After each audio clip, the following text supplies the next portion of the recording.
Praise అలాడ్. హల్లెలూయా. ప్రభు అయిన యేసుక్రీస్తు నామం పేరిట మీ అందరికీ శుభోదయం.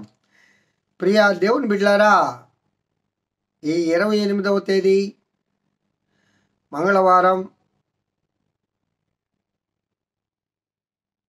మే నెల 24వ సంవత్సరంలో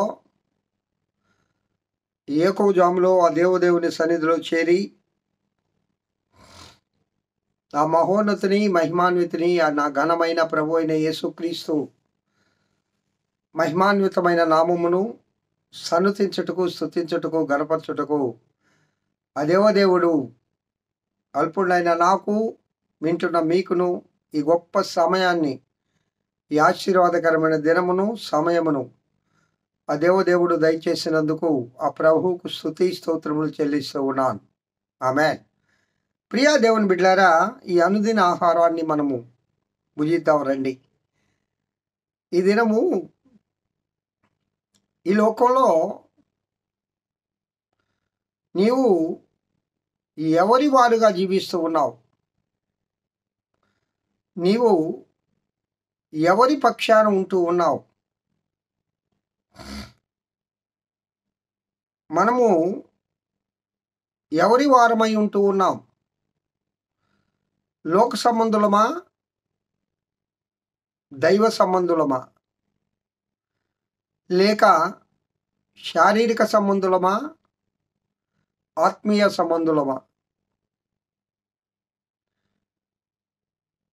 నేత్రాశ కలిగిన వారమా, ఆత్మీయ ఆశ కలిగిన వారమా? నీకు ఇష్టమైంది ఏంటి? ఎవరి పక్షముగా నువ్వు జీవిస్తూ ఉన్నావు?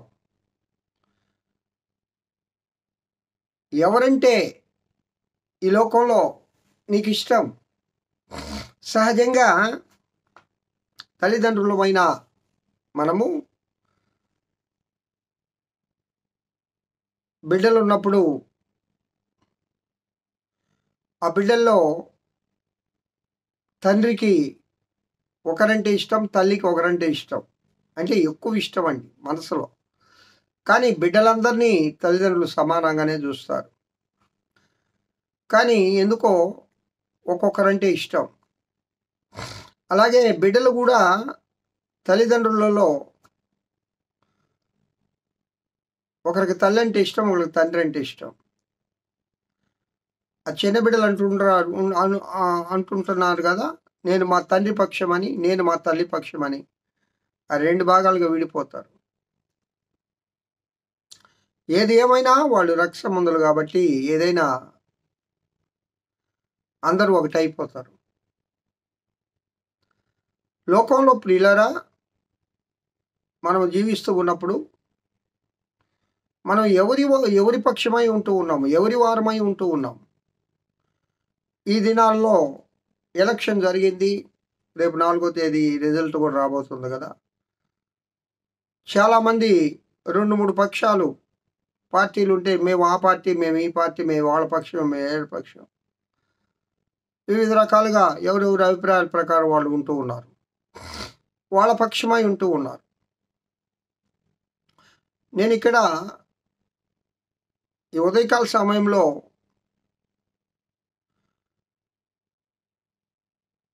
నా ధ్యానాంశం ఏమిటనగా,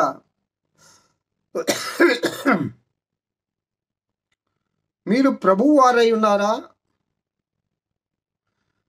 సాతాను సంబంధులుగా ఉన్నారా? మనము ఆత్మీయ సంబంధులుగా జీవిస్తూ ఉన్నామా, సాతాను సంబంధులుగా జీవిస్తూ ఉన్నామా? ఎవరి వారమై ఉన్నాం మనం? రోమీలకు రాసిన పత్రిక అపోస్తలుడైన పౌలు గారు రోమా సంఘానికి ఒక లేఖ రాస్తూ, రోమీలకు రాసిన పత్రిక 14వ అధ్యాయం 8వ వచనంలో, ప్రియులారా, ఒక మంచి మాట అక్కడ ఆ రోమా సంఘానికి ఆయన రాస్తూ ఒక అమూల్యమైన వర్డ్ను ఆయన పలుకుతాడు. అదేంటనగా, మనము బ్రతికినను చనిపోయినను ప్రభువు వారమై ఉన్నాము. Praise the lord, praise the lord. ఎంతటి నిశ్చయత,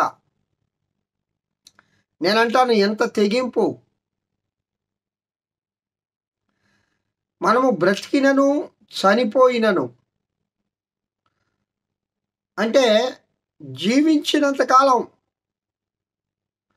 నా జీవితము దేవునికి అంకితం. దేవునికి నా బ్రతుకు అంకితం చేస్తున్నాను. చనిపోయినా సరే బ్రతికినా సరే దేవుని వారమై ఉన్నాం, ప్రభువు వారమై ఉన్నాం, క్రీస్తు వారమై ఉన్నాం. నా బ్రతుకు దేవునికి అంకితం చేశాను. నా కళ్ళు దేవునికి అంకితం చేశాను, నా నోరు దేవునికి అంకితం చేశాను, నా మనస్సు దేవునికి అంకితం చేశాను. అసలు నా శరీరము, ప్రాణము, ఆత్మ ప్రభువుకు అంకితం చేశాను. ఈ శరీరం నాది కాదు, ఇది దేవునిది. ఆ విధంగా ఎవరైతే ఒక నిబద్ధత కలిగి, నిశ్చయత కలిగి, ఒక తెగింపు కలిగి జీవించగలుగుతారో వారు నిజముగా దేవుని మహిమను చూస్తారు, దేవుని మహిమలో ఉంటారు, మహిమాన్వితులుగా మార్చబడతారు. ప్రియులారా, ఆయన అపోస్తల కార్యంలో లూకా గారు కూడా ఒక మంచి మాట మాట్లాడతారు. ప్రియులారా, 20వ అధ్యాయం 24వ వచనంలో అపోస్తలుడైన పౌలు గారు పలికే మాటను, నా ప్రాణము నాకెంత మాత్రమును ప్రియమైనదిగా ఎంచుకొనుటలేదు. అవునండి, దేవుని కోసం ప్రాణాలను త్యాగం చేసిన వారు త్యాగధనులు వాళ్ళందరూ. ఆయన శిష్యులే కానీ, అపోస్తలుడైన పౌలే కానీ, స్టెఫన్ గారే కానీ మొట్టమొదటిగా తన ప్రాణాన్ని ప్రభు కోసం త్యాగం చేసిన గొప్ప త్యాగధనుడు. నా ప్రాణము నాకెంత మాత్రమును ప్రియమైనదిగా ఎంచుకునటలేదు. చాలామంది తన శరీరాన్ని ప్రేమిస్తూ ఉంటారు.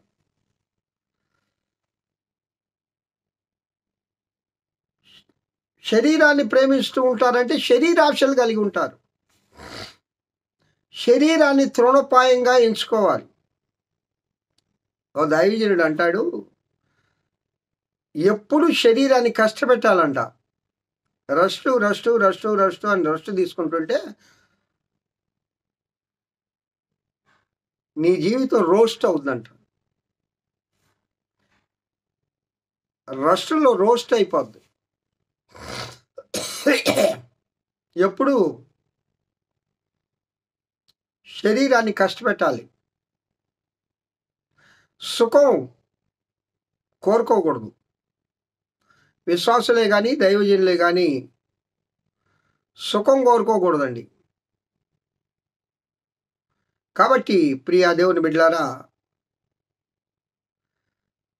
ఈ యొక్క ఉదయకాల సమయంలో అపోస్తలుడైన పౌలు వలె మనం కూడా దేవుని కోసం బ్రతుకుదాం. మీ విశ్వాస యాగములోను దాని సంబంధమైన సేవలోను నేను పానార్పణముగా పోయబడినను నేను ఆనందించి మీ అందరితో కూడా సంతోషిస్తును. ఈ విశ్వాస యాత్రలో, ఈ విశ్వాస యాగంలో, దాని సంబంధమైన సేవలో కూడా పానార్పణముగా నేను పోయబడినను నేను ఆనందించి మీతో సంతోషిస్తాను అంటున్నాడు. హల్లెలూయా! ఎంత గొప్ప! ఫిలిప్పీ సంఘానికి అపోస్తలుడైన పౌలు గారు ఈ లేఖ రాస్తూ, ప్రియులారా, జైల్లో ఉన్నప్పుడు బాధను అనుభవిస్తూ ఆయన రాస్తాడు ఈ మాట. 1 తెస్సలోనికి రాసిన పత్రిక 5వ అధ్యాయం 10వ వచనంలో కూడా మనము మేలుకొనియునను నిద్రపోవచ్చునను తనతో కూడా జీవించు నిమిత్తము ఆయన మన కొరకు మృతి పొందెను. Praise the Lord. హల్లెలూయా! నువ్వు మేలుకొని ఉన్నా, జీవించి ఉన్నా, ఆయన మనతో కూడా జీవించడానికి ఆయన మృతి పొందాడు. మరి అంత గొప్ప దేవుడు మన కోసం త్యాగం చేసినప్పుడు, తన ప్రాణత్యాగం శిలువపై చేసినప్పుడు, మరి ప్రభు కోసం మనం బ్రతకాలి కదా. ఆయన కోసం మనం బ్రతికి ఆయన కృపను పొందుదుము గాక. అలాంటి కృప నా ప్రియుడైన యేసయ్య మనకు దయచేయను గాక. హల్లెలూయా. బ్రతికినను చనిపోయినను దేవుని కోసరము బ్రతుకో ఈ కడవరి దినాల్లో. అలాంటి కృపలో మనము బ్రతుకుదుము గాక. Praise the lord. మహోన్నతుడా స్తోత్రం. వాక్యం వింటున్న బిడ్డలందరినీ దీవించి ఆశీర్వదించమని యేసు నామమున పేరిట వేడుకొంచున్నాను తండ్రి. ఆమేన్. తండ్రి అయిన దేవుని నుండి, కుమారుడైన యేసుక్రీస్తు నుండి, పరిశుద్ధాత్మ అన్యోన్య నిత్య సహవాసం వాక్యం వింటున్న బిడ్డలందరికీ సర్వలోక పరిశుద్ధులకు సార్వత్రిక సంఘానికి ఇప్పుడు ఎల్లప్పుడు సదాకాలం తోడైండి నడింపబడును గాక. ఆమేన్. ఆమేన్. Praise the Lord. Have a good day. ఆ దేవదేవుని కృప నీకు తోడై ఉండి దినమంతా నడిపింపబడును గాక. ఆమేన్. Praise the Lord. స్తోత్రం.